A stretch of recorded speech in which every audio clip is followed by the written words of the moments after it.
Chicos, muy buen día. El día de hoy vamos a comenzar con nuestro curso de estadística. Mi nombre es Julio Armando Hernández Gutiérrez, soy ingeniero en nanotecnología. Vamos a comenzar con algunos conceptos que nos van a ayudar para poder tener una correcta comprensión de estos temas. Y comenzamos con la estadística descriptiva e inferencial y sus aplicaciones en diversos contextos. Primero debemos definir qué es la estadística.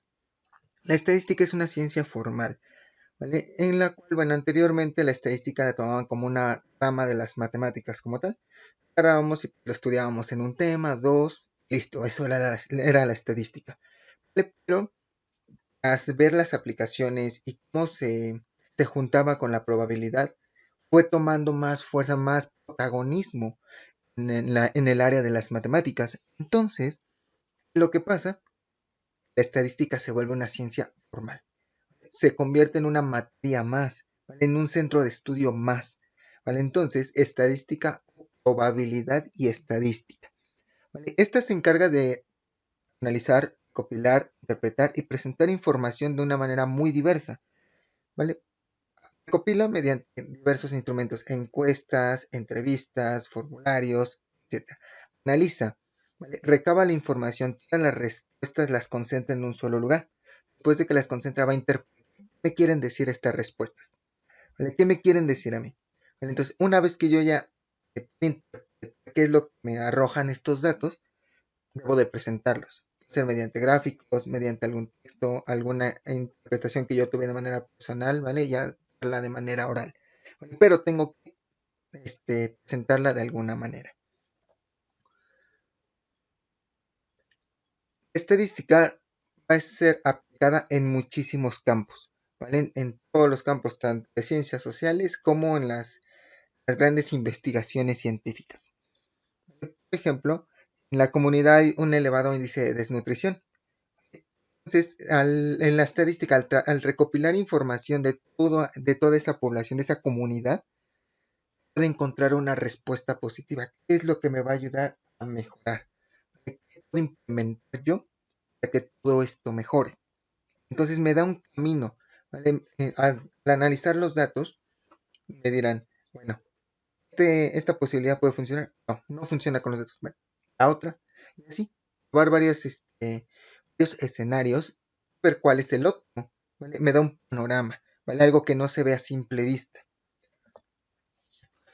La estadística puede basarse en los científicos que estiman los cambios climáticos, ¿vale? De hecho, por eso existen regiones climáticas. ¿Por qué? Porque hay ciertos lugares en donde, digamos, de los 365 días del año, 360 está lloviendo. El resto, pues, se la pasa templado, ¿vale? Porque no está ni soleado. Entonces, van a decir, bueno, de acuerdo a los datos arrojados, el clima aquí es lluvioso, ¿vale? Porque llueve gran parte del año. Entonces nos ayuda a tomar decisiones. Los médicos también pueden estimar la probabilidad de curar a algún enfermo con los antecedentes de otras personas que sufrieron con la misma enfermedad, ¿vale? Entonces, nosotros aquí podemos tener un panorama en base a experiencias, en base a datos anteriores ya recabados, experimentaciones, encuestas, todos los datos que ya hay de una manera ya establecida, podemos utilizarlos para hacer nuevas predicciones, ¿vale? La población y muestra. Nosotros vamos a definir la población y qué es la muestra. La población es el conjunto de elementos en los cuales a mí me interesa analizar, ¿vale? Por ejemplo, en las calificaciones de bachillerato, ¿vale? Del estado, nosotros tenemos a todo el estado de Hidalgo, ¿vale? A todo el estado de Hidalgo, y pues vamos a contar a todas las escuelas, pero vemos que son muchísimas. Entonces es cuando entra el concepto de muestra. Muestra es un grupo de elementos de esa población, ¿vale? Si digamos que hay 1000 escuelas, ¿vale? Con las 1000 escuelas, cada escuela tenga unos 1000 estudiantes, me da 1.000.000 de estudiantes, entonces es muchísimo. Entonces tomamos una muestra. En lugar de tomar las 1000 escuelas, solamente tomamos quizás unas 100 escuelas, o tomamos 50 escuelas, o tomamos ciertos municipios, los que tengan una mayor congruencia con las personas, ¿vale? Mayor población de estudiantes, ¿vale? Tomamos esas muestras, lo juntamos y nos daría un panorama amplio, ¿vale? Eso lo podemos ejemplificar con esto. Nuestra población es el círculo grande donde están todas las casitas, que serían todas nuestras escuelas. La muestra es simplemente tomo 2 escuelas y yo voy a analizar solamente esas 2. ¿Vale? Entonces, es lo mejor tomar una parte del norte, una parte del sur, del este, oeste y la zona centro. ¿Vale? Tomar quizás 2 de cada una para que cubramos todo lo que es el estado. ¿Vale? Esa es la diferencia entre población y muestra. Ahora vamos a tener la estadística descriptiva, inferencia estadística. La estadística descriptiva es la que recopila, organiza, analiza e interpreta, ¿vale? Una muestra o varias muestras de la población. A partir del análisis llega la inferencia estadística, la cual son las conclusiones que yo voy a estar teniendo tras ese análisis. Como en este cuadro, la estadística se clasifica en descriptiva. Describe, análisis y demuestra es la descriptiva. La inferencial es la que nos da un propósito y una función. Nos permite inducir leyes de comportamiento. En base a esos datos descriptivos, las conclusiones son ciertos comportamientos que en base a los datos nos está arrojando. ¿Vale? Y la función es poder predecir los resultados mediante alguna fuente de información. Y digamos que hace 3 años ya se hizo la estadística de todas las escuelas en cuanto a calificaciones. Entonces ya se hizo hace 2 años, hace 4, hace 6. Entonces, en base a esos datos veo que va mejorando lo que es la calidad de la educación. Pero, ¿qué pasará en esta ocasión que se haga el análisis? Nosotros, en base a ese comportamiento que ya vimos en los años anteriores, vamos a inferir, pues va mejorando, se va innovando. ¿Vale? Entonces, eso es lo que nosotros esperamos en base a los datos. ¿Vale? Eso nos ayuda a la inferencial mediante la estadística descriptiva. ¿Vale? ¿Vale? Vamos a pasar a nuestro segundo tema, cuál es la noción de variabilidad, los tipos de variables, su significancia en el comportamiento del conjunto de datos. ¿Vale? Debemos de tener en cuenta qué son variables y variabilidad.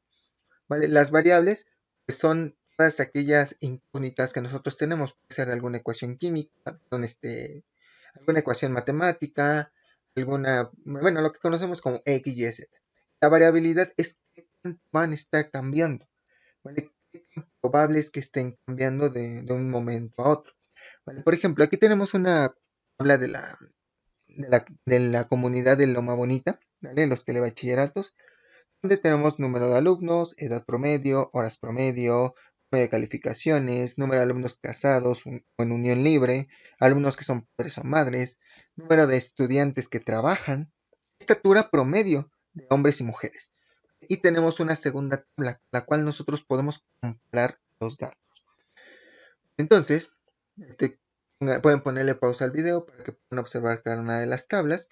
¿Vale? Viene una pequeña actividad, la cual dice lo siguiente: ¿cuáles variables de las tablas son importantes para medir el desempeño académico de los alumnos? Si regresamos a una de las tablas anteriores, ¿cuáles podrían medir el rendimiento? Podemos medir las horas promedio de estudio, ¿vale? El promedio de calificaciones. Algo que también puede influir mucho es de los alumnos que están casados, de los que son padres o madres o trabajan, que son pequeñas variables, pequeños puntos que influyen en el conocimiento o el desempeño académico de los alumnos. ¿Vale? Entonces, eso lo podemos tomar como ejemplo.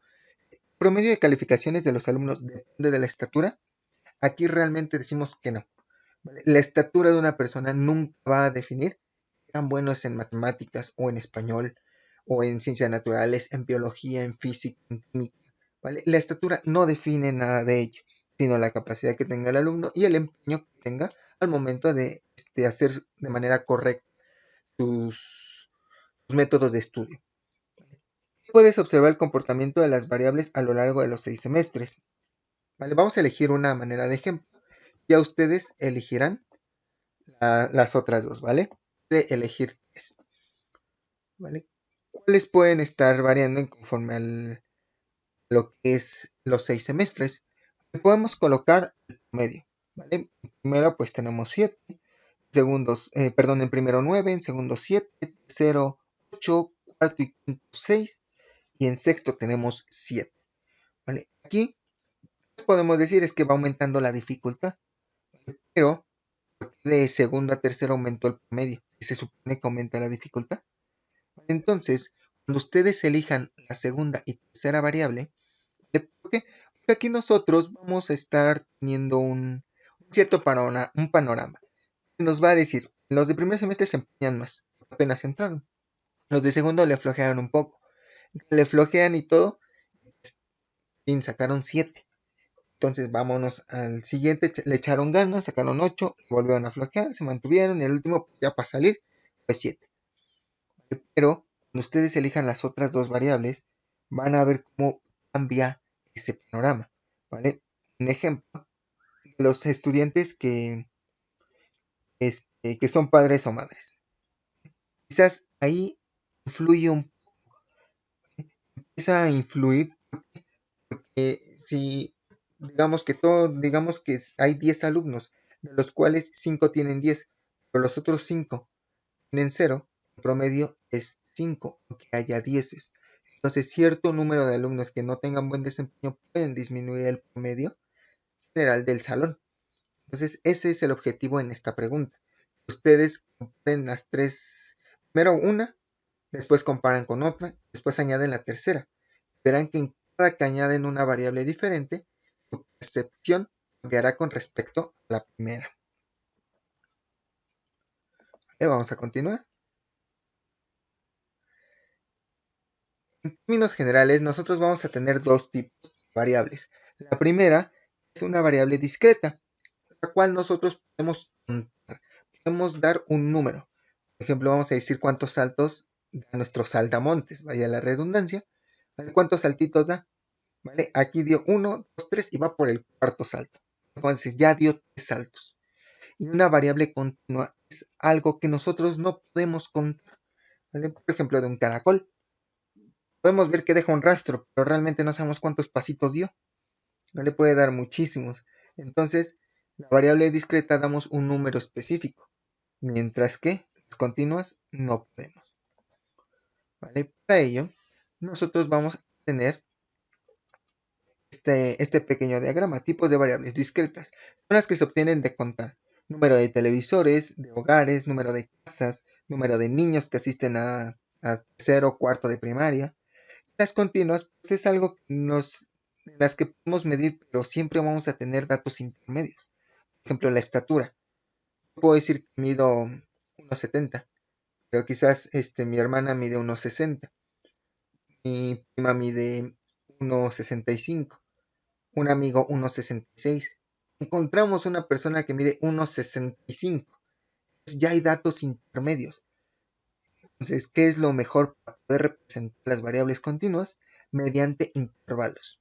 El valor menor es menor o igual, colocamos x, que puede ser cualquier valor. Este x es menor o igual al dato mayor que yo tenga. Entonces, ese será mi intervalo.